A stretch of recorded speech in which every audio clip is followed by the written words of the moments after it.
All right. Hey there, and welcome back to the episode of A Cup of Joe.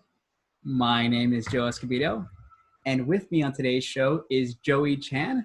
Thanks so much for being on the show, Joey. Thanks for having me, Joe. Very excited to be here. Awesome. So, Joey is the director of content at 360 Learning. So, we'll dive a little bit more about your role, but I think one of the reasons I want to connect with you originally, what caught my attention, and I'm sure it's going to be, a little bit of a sensitive topic, but the onboarding Joey. So for those of who are not familiar with it, can you share a little bit about what that project was and your experience with it? Sure. So I actually joined 360 Learning as their new content director just a bit more than 3 months ago. And when I joined the company, our head of video actually asked me if I would be interested to be part of this documentary series about my onboarding. The title being Onboarding Joey. And so essentially it is exactly what it says. It's an original docu-series about the first 90 days of my new job. I was filmed every day. I was sharing my experience of my onboarding. It was totally unscripted. And we published one episode every week for 13 weeks straight. So yeah, way to start a new job, seriously. No, it must be intense. I mean, joining any job is always nerve-wracking. You're trying to pass probation. You're trying to meet, the team and stuff like that, those relationships. So I can imagine it was quite a nerve-wracking situation. But like, I think that's what made it that much special as someone viewing it. For me, it is hands down the best piece of employer branding I've seen in a long time. Um, Thank you. I I think for those very reasons, like you said, it was unscripted. It was like anything I've ever seen before. So usually you have like the very candid scripted videos. It's like, oh hi, I just joined blah blah blah blah blah, and I'm excited about my new role. Yay! Yeah, yeah. I think that was exactly what we wanted to avoid. And to be honest, it's not like only an employer brand exercise. It was also like just a brand like organic content exercise. And so for us, we're thinking of okay, like what exactly do people want to know about like the onboarding process, not the technical aspect of it, but like the emotional aspect, the Mhm. stories that were never told actually, essentially. Because when you think about content around onboarding, it's mostly about like tips to onboarding processes, tools maybe, but like really not so much about the emotional journey, the really the cultural aspect, learning a new company culture, meeting new people, and then trying to really show an impact for this new role that you're defining for yourself. So all of that we kind of want to explore through this series. And to me, like as a content marketer, I really can't say no to this very particular opportunity. So even though it was quite scary, I decided to go for it, and I was really glad I did. It really paid off, and the whole team were basically very happy about it. Yeah, I can imagine. It looks like you have passed probation, so it looks like the series went well. Yeah, we really played with this idea of oh, she's gonna pass the trial period because it's a huge thing in France. It might be a bit weird for people in other countries, especially in the US too, just because you can just fire people like the day of. And but in France, like we have this trial period where after you pass, you kind of are in this permanent contract where you're considered like a long-term employee that you can't just get rid of. So we take this onboarding and trial period much more seriously here. It definitely looks like it, and I think you bring up a very good point in terms of the rational versus emotional. I think too many times, as you already said, a lot of organizations focus on the emotional part, so like the checklist, the tips, and Mm. stuff like that, whereas it doesn't really capture the experience of being a new employee, all the excitement, all the anxiety, the stress, the pressure, that whole feeling. It doesn't really capture a lot of that, and that's what I really loved about it. I mean, I remember when you first stepped into the office, and you're like, where do I sit kind of thing. It's like, these are the real type of things like not a lot of people think about. Like there's not really, a checklist on where to sit and like best places, but like it's still important, like your environment where you sit and like the people you're around, Mm. things like that. And I think you captured each and every part of it. And obviously you shared your feelings, you wore your heart on your sleeve. So you could Yeah, at first I was like, "Are you sure we can say that on camera?" Or like, "Should we talk about this?" Like we talked about budgets, we talked about like team dynamics, ownership, that kind of like quite sensitive topics to be honest. And our like video producers like, "Let's just go for it." We said no taboo, so we promised that we have to deliver. And people loved it. Like they were like, "This is like like I relate so much to these struggles." And I'm experiencing the same thing. Like I've received a lot of comments and people that I've never talked to or people I haven't talked to for many years, messaging me on LinkedIn and saying like, "Hey, Joey, I saw this amazing thing you're doing," and helped me really reconnect with a lot of people. So yeah, I think this experience really showed us that um, like personal and relatable like human stories are really what people want to like consume or look at, because the content space is so saturated, mm, and they're just like how many more tips lists blog posts can you write, right? So you have to really, like, if you want to stand out, think of like what kind of stories can you authentically tell, and those stories being the only, like only you can tell those stories. And I think that would be like the thing I learned from this documentary series. no, you're absolutely right. And I've learned that through my career as well. When I was writing at Forbes, I mean, I think one of the things that was very popular is like the top 10 list, like the top 10 trends on blockchain, et cetera, et cetera. And I saw that week on week, and I'm like, I got to do something different to stand out because Yeah. there's a ton of writers. So I took that very much approach. That very first article I did was a gay couple in Beijing who started a Korean Mexican fusion restaurant. So it was like totally out of left field, something they had never really done before, explored.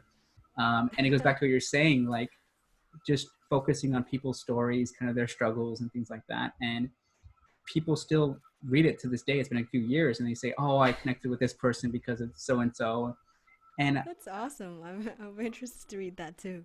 yeah, yeah, it's quite a fascinating tale. So I think for me, Mm, everyone is a character in mm, this game of life, and I think yeah. we all have our own unique stories. You're exactly right. Going back to your point, at the end of the day, companies are the same. Mm, The brand, the only thing that makes it unique is the people within the company. mm, And the only way you can showcase that is obviously telling their unique individual stories. So yeah, I think, 100%. And I think that you, well, obviously it's not like you just tell those stories like without any context. So we try to also connect it to like our value prop as like a SaaS company. We have the product, mm, so we're a learning platform. So like this onboarding is a use case for us. It's a topic of interest for our audience, and learning and peer learning, that those are like all kind of elements of our brand. So it's also like not random stories. It's also like, you try to find a connection between, okay, what are the human stories that are kind of tied also to your product and your brand. And I think that that's kind of your job as our jobs as yeah. content marketers, to figure that connection and then find the most interesting stories to tell based on that. No, it's a very good point. I think for anyone watching this, that don't just go create your own documentaries without understanding how it impacts the brand, the business, and the audience. So I think it's a very good point. And Yeah. another good thing that I really liked about it, I want to talk about 360 learning in a bit, but the whole portion about how candid you were in terms of the feedback, I think that's what really caught my eye as well. Going back to taboo topics, like you were like, "Oh yeah, we can improve this, this, and this," and you said it like on the video. I was like, "That's pretty candid." Like I can't think of another organization that would have the to publish that. But for me, like I said, it felt more natural. Like it felt like I was sitting in the boardroom with you and just like listening like a fly in the wall to like your feedback, and it was great because I think it's one of those things where you feel nervous if you're joining an organization. You feel nervous to kind of toe the line and just keep your head down and do your job. And I think you maybe were encouraged to be a bit more candid, like you said, in sharing your experience. And I think it's another thing that really caught my attention. I was like, wow, they really they really published this. Yeah, yeah. Well, I mean, I can't take the credit for all of that. It's also because our company really values transparency. As a company, you know, part of important value of our company culture, and we work in a very transparent way. Like we have very clear, like transparent OKRs we use, like Mm, metrics that we measure performance with, and it's shared with everyone. Information is shared publicly, no matter what your rank is. Like, and so I think that is kind of the company culture that we are fostering internally, and so that kind of allowed me to be more transparent and also through our content. And so maybe like I don't think that every company will, like every marketer in every company will be able to do that, and you might not get mm. exact buy-in to do this kind of like transparent, like very radically transparent content. And so I would say that it's important to know like what your company values as a trait. So if that is transparency, though, so show that. If it's maybe accountability or integrity or respect, like whatever core value that your company values and really embodies, then try to use that as a leverage for your content. For us, it was transparency, and it worked really well in our favor in this unscripted documentary. But I'm sure that for other teams, it would be something else potentially. Yeah, no, absolutely. I think bring up a very good point. You're originally from Hong Kong, so would you do you think the same video could be done in in Hong Kong, like that style, that kind of foliage? Uh, it's a funny. Well, I mean, I I think that I haven't actually had a extensive professional career in Hong Kong, so I can't Mm, speak completely to that. But like I would say, in general, like outspokenness is not very Asian. mm, So like in the Asian culture, it's more about like I don't want to generalize my own people, but like it's more about like keeping your head down and like following what your boss says and try not to provoke or like insult yeah. people. And so yeah, but then obviously it depends on your company culture. You can have a completely like radically transparent company even in Hong Kong, obviously.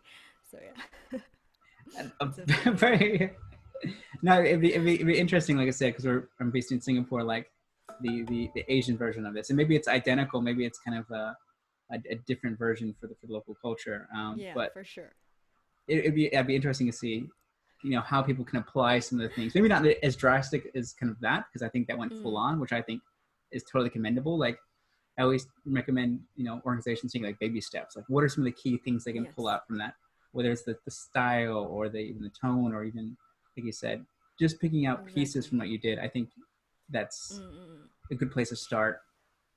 And I mean, the what we did was super ambitious too. Like we did 13 episodes, and at some point, like I was, to be honest, like both my video producer and myself, we were quite exhausted, especially because in the middle of it, COVID happened, and then we went into lockdown, and we had to Mm-hmm. do it like remotely. So it was really like quite stressful and much more work than I expected to. So I would say like we might have taken on a little bit more than we could chew. We Mm. managed to pull it off in the end, but like I would encourage anyone who wants to try something similar to start smaller. You don't have to do 90 days. You can just do 30. You don't have to do 13 episodes. You can just do five. Or it doesn't have to be a docu series at all. Like just start small, like you said, and just experiment and have fun with it. And if it doesn't work and it flopped, then you can just learn from it, and nobody might even, if nobody watch it, then people won't even know it failed. So Yeah, so yeah, I would say like really experiment and don't be scared to try new things and take risks. yeah, no, absolutely. And I'm curious, how do you distribute it? I mean, obviously, I saw it on the series on LinkedIn, but what was kind of the distribution channels you were using? Um, well, good question. So basically, in the beginning, it was very organic. We started with mostly LinkedIn. So we have like the full episodes that are on our website, and then we did like small trailers every week to publish and tease on LinkedIn and then get people to go on a website because we want to get traffic on the website. So mostly social media and heavily on LinkedIn, and then email to our database. And then we also did some co-marketing. So we tried to get some partners to promote the show for Mm. us.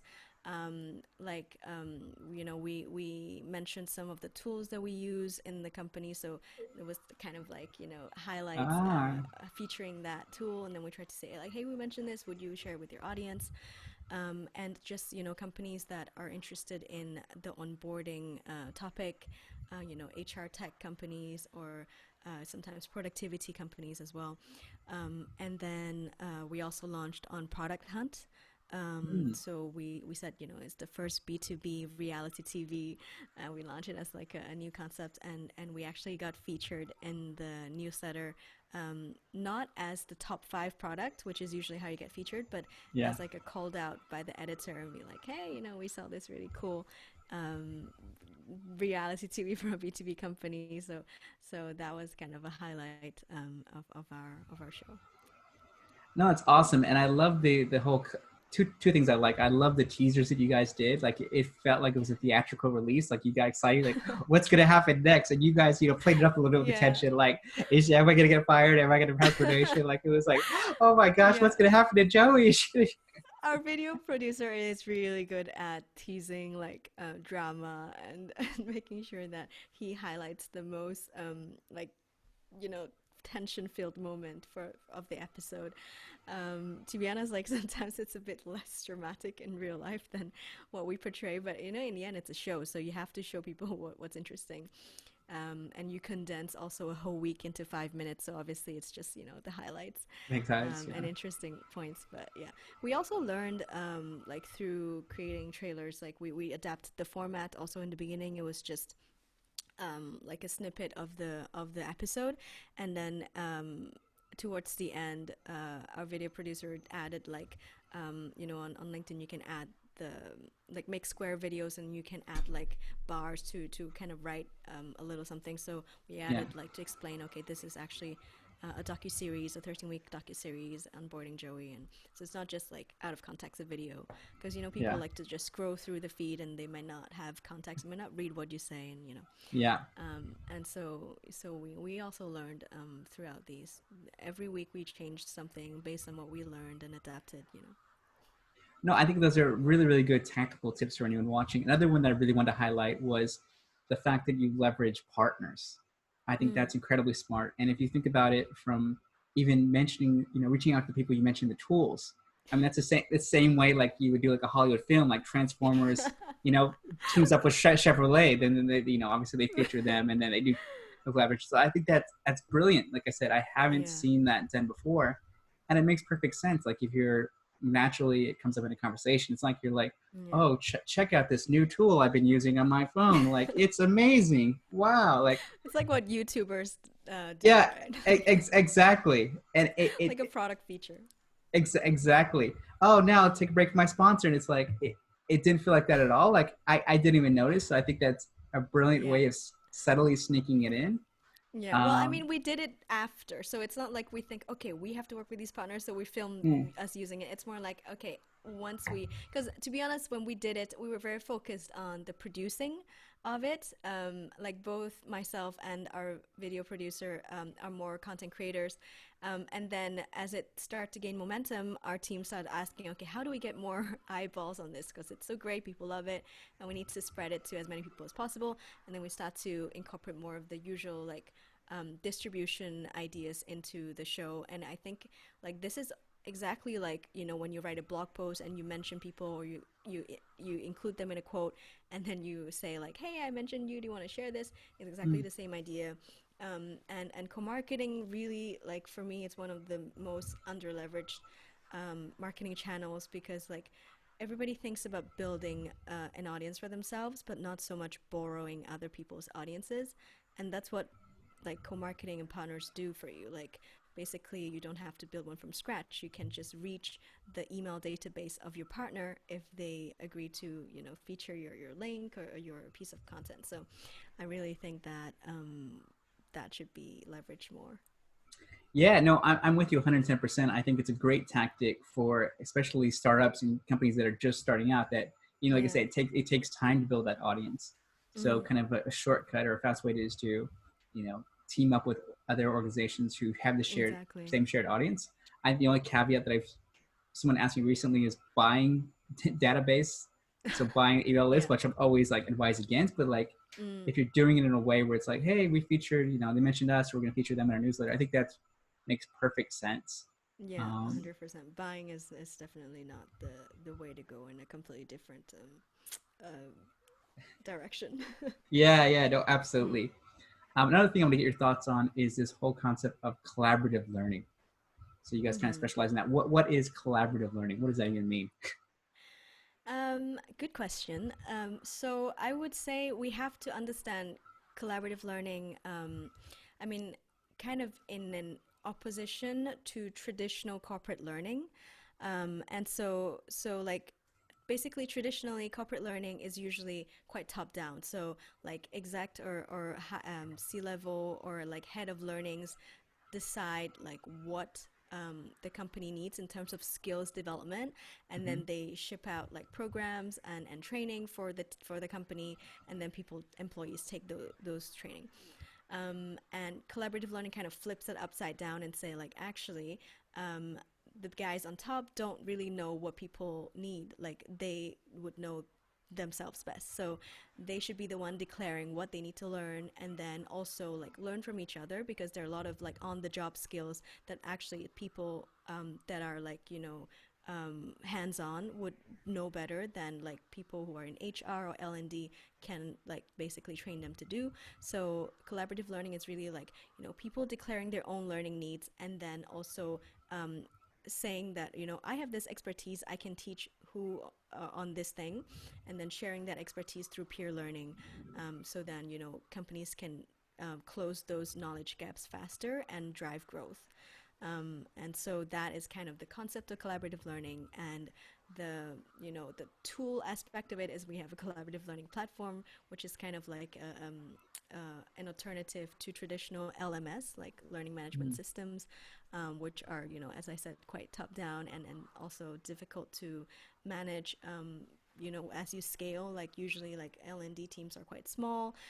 Mm-hmm. They're like one to like less than five people managing for a company of several hundred or thousands of people. So like it's very difficult to scale learning training programs at the speed of what the business needs. And collaborative learning helps really address those business needs much quicker, because employees are doing that organically. And so yeah, that's kind of the pitch for The pitch. collaborative learning.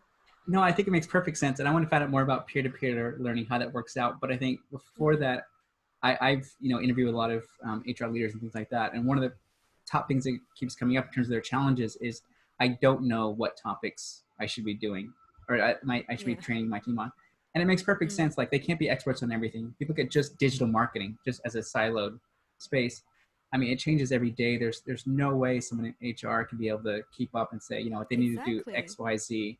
Um, Yeah, and it's super stressful for the HR or the L&D professional too. Like they can't basically handle all the learning needs from all the different departments. It's impossible. And then sourcing the experts to teach those topics, whether like external or internally, like it's just almost a nightmare. So that's why actually we I don't know if you're familiar with The Office, the TV show. So yeah. there's this HR character, Toby, in The Office, and he kind of represents like everything you hate about HR, like training, compliance training, that kind of like people things that people consider useless, and we used him as like kind of a character to categorize everything that you don't want to be as an HR or L&D leader. And then yeah, it's called "Don't Be a Toby." We have a blog post on our on our blog, and when we launched the new we launched a 360 Learning for Enterprise, and so we use this as a campaign to say like, "Don't be a Toby." There are smarter ways to ship learning and training programs in your company. Yeah, yeah. Oh, it's good. I think I saw that. I saw like at least a clip on LinkedIn. I think it's brilliant. Like I said, it it highlights the challenges, but it does it in a humorous way. It leverages pop Mm. culture. Like it's like I said, you guys are doing some very unique stuff. So kudos to you. Um, Thank you. We I have a think good team. you got your team. I just want to find out more about peer-to-peer peer learning because, like, for me, I do that naturally. If I join an organization, I'm like, oh, this person's Mm. good. I'll teach you this. You teach me that, and so on. But how do you do that at scale? Yeah, so I would say peer learning actually comes very naturally, like you said, to people who are like curious learners. So you just like to ask people for advice or teach people stuff when you know that you can help. So already, like this, as we can see, it's human nature for like, curious and active learners. And so the way you want to leverage that at scale for your company is really to use like a tool that will help you basically like create a process for it. And you know the way we do it is we actually have a feature on the platform that's called declare a learning need, and you can just like if your company uses our tool, then Mm, you can actually like just click declare a learning need and then type, you know, oh, I need to learn how to use Excel, or like I mm, need to know how to edit videos, and then you share it, and then people can actually upvote. And so if like people in your team are like, I actually have that same pain point, and then you see like the, you know, the, and then an HR manager or the L&D manager will see, oh my god, there are like 30 people who are asking for this, and then they will prioritize based on the number of upvotes or the needs or the impact that will bring to the company. And people who saw this learning need can also answer to it. So if someone say like, okay, ooh, you need Excel skills, I'm like a super user at Excel, I can teach this course.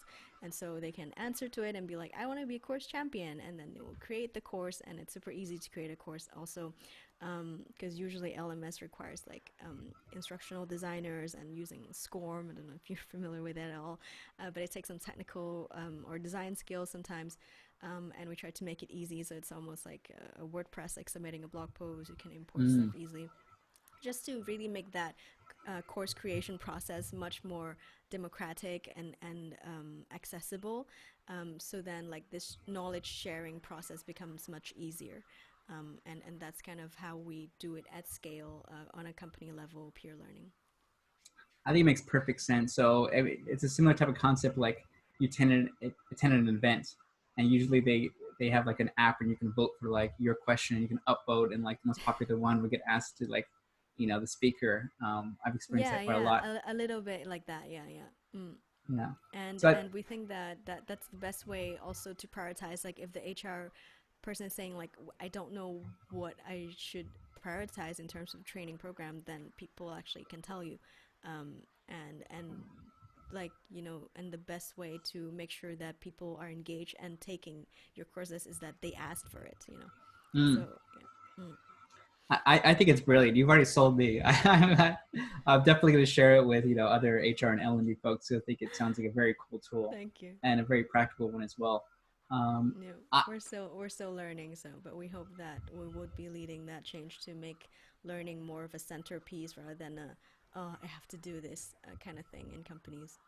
that was usually the feeling that I got when I was in companies as well. It's like, oh gosh, like I had to complete this many hours of like, and it was a dread. So Exactly. Yeah. this sounds like a much needed alternative to that. Um, Cool.